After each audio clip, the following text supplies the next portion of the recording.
പ്രാർത്ഥിക്കുന്ന നടക്കുന്നത് ഒരു പകലായിരിക്കും. ദൈവമക്കൾ പ്രാർത്ഥിക്കുക, സ്വർഗം സംരക്ഷിക്കട്ടെ. വീണ്ടും പരിശുദ്ധാത്മാവ് ഈ കഴിഞ്ഞ ദിവസങ്ങളിൽ എന്നോട് സംസാരിച്ച രണ്ട് പ്രവചന ശബ്ദങ്ങളെയും കൈമാറുന്നു. ദൈവമക്കൾ പ്രാർത്ഥിക്കുക. ഒന്ന്, നമ്മുടെ വയനാടിനെ ഓർത്ത് പ്രാർത്ഥിക്കുക. നമ്മുടെ കേരളത്തിൽ വയനാട് ജില്ലയെ ഓർത്ത് ദൈവമക്കൾ പ്രത്യേകം പ്രാർത്ഥിക്കുക. വയനാട് ജില്ല ഞാൻ കഴിഞ്ഞ ദിവസം പ്രാർത്ഥിക്കുമ്പോൾ ഒരു വലിയൊരു മലവെള്ളപ്പാച്ചിൽ ഞാൻ കാണുന്നു.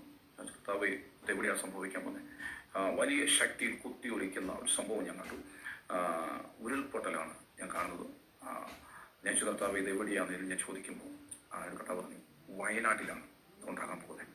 എന്നാൽ കഴിഞ്ഞ നാളുകളിൽ നടന്ന ആ വലിയ ദുരന്തത്തിൽ നിന്ന് വയനാട് കരകയറിയിട്ടില്ല.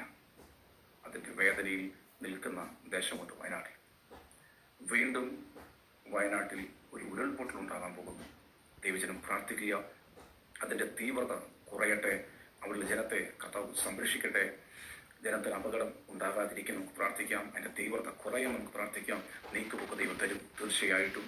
ദൈവത്തെ പ്രാർത്ഥിക്കുക. ദൈവം ഇത് മുൻകൂട്ടി അറിയിക്കുന്നുവെങ്കിൽ അത് നീക്കുപോക്കൊണ്ട് ദൈവമക്കൾ പ്രാർത്ഥിക്കുക. ഇത് വയനാട്ടിലുള്ള ജനത്തിന് ഷെയർ ചെയ്യുക, അവരിലേക്ക് ഷെയർ ചെയ്യുക. നിങ്ങൾ പ്രാർത്ഥിക്കുക.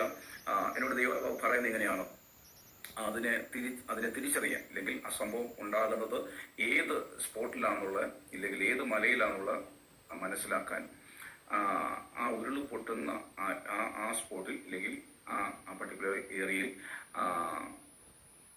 ഒരു വലിയ മൂളിച്ച ഉണ്ടാകും. വലിയ മുഴക്കം ഉണ്ടാകും. അവിടെയുള്ള ജനങ്ങൾ ശ്രദ്ധിക്കുക. സേഫായ സ്ഥലങ്ങളിലേക്ക് നിങ്ങൾ മാറുക. ഈ ഉരുൾപൊട്ടൽ നടക്കാൻ പോകുന്ന സ്ഥലത്ത് നിങ്ങൾക്കറിയാൻ പറ്റും, അവിടെയുള്ളവർക്ക് അറിയാൻ പറ്റും, വലിയ മുഴക്കം. ഈ ഉരുൾപൊട്ടലിന് മുമ്പ് ഒരു മുഴക്കം ഉണ്ടാവും. ആ മുഴക്കം ജനങ്ങൾ കേൾക്കും. ജനങ്ങൾ ആവശ്യത്തിൽ പ്രാർത്ഥിക്കുന്ന നടക്കുന്നത് ഒരു പകലായിരിക്കും. ഇത് നടക്കുന്നത് ഒരു പകലാണ്. ദൈവമക്കൾ പ്രാർത്ഥിക്കുക, സ്വർഗം സംരക്ഷിക്കട്ടെ. ജനത്തെ രാത്രിയിലൊക്കെ സംഭവിച്ചു പോയാൽ ജനത്തിന് എങ്ങോട്ടും ഓടാൻ പോലും പറ്റത്തില്ല. പകലാണെങ്കിൽ എങ്ങോട്ടെങ്കിലും ഓടി രക്ഷപ്പെടും. ദൈവമക്കൾ പ്രാർത്ഥിക്കുക, അനർത്ഥം ഒഴിവാക്കട്ടെ.